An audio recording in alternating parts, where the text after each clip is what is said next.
Tom, sometimes things go your way when they don't go your way here, but other teams have helped us. But how frustrating was it that we didn't get the win? Yeah, I think good performance today. It was, I know it wasn't a top of the table clash, but it was two good teams, especially in the first half, kind of sizing each other up, and no one wanted to be the one to let slip, make a mistake or something like that. So it was a bit cagey to begin with. Obviously, the sending off opens it up, and yeah, I think with how the game's gone and being at home, it turns out to be a bit of a disappointing result. Um, but another good performance. So and we've mixed it up this season. We beat Notts County at home, pretty ugly game, but we made it that way. And today I thought we played well. So yeah, disappointing, but that's just where we were at in the Yeah. season. Have you played a game before in your career in that second half where you've been so far forward so much of the time? No, yeah, it was a little bit nosebleeds at some points, and it's easy to get frustrated. And I think I'll be critical of myself over previous years. I would have got frustrated in that game and like kind of having that balance of hunger to win and kind of being a bit overzealous. But I felt like we managed it really well and we stayed on our game and kept doing the right things. And yeah, we missed a couple of chances, obviously the penalty, but that's just this stage of the season, and we know we're a good team. So pick ourselves up and go again Monday. And it was that patience of believing in what we were doing that took us to the end. And Samson getting in behind and getting the penalty. People miss penalties, don't That's part of it. I mean, I'm sure everyone in the crowd today and myself stood on the halfway line thinks 12 yards out he's going to score, and he probably should score.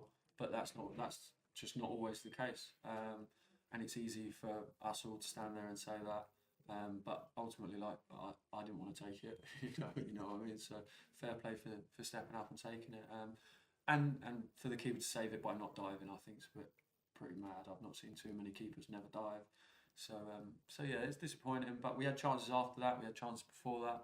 So if we look at it, that could have been the icing on the cake, but unfortunately, it wasn't. it? Going into the last three games, though, could you ask for any more than having it in our own hands? No, that ultimately that's what you want. That's what you want. If we're going to fall short, it's going to be us who's going to do it, and it'll be us who's disappointed. It'll be us who's kicking ourselves. If we come here on the last day and we've we've got to wait and listen for other results. It's out of your hands. You can do your part, but ultimately there is nothing worse than being in the hands of someone else. So if we can keep it in our hands, that's really important. And yeah, I mean we've got some tough games, but take maximum points to the end of the season, it's done. Yeah, and, And that's the best way. That's the best way of looking at it. yeah, and obviously the next game comes around, really quickly with a trip to Doncaster. Fantastic atmosphere today. And I suspect it'll be a good one up there as well with them having all to play for. Yeah, I'm sure it will be. Obviously, they're kind of chasing that next step, whereas we're chasing something different to them.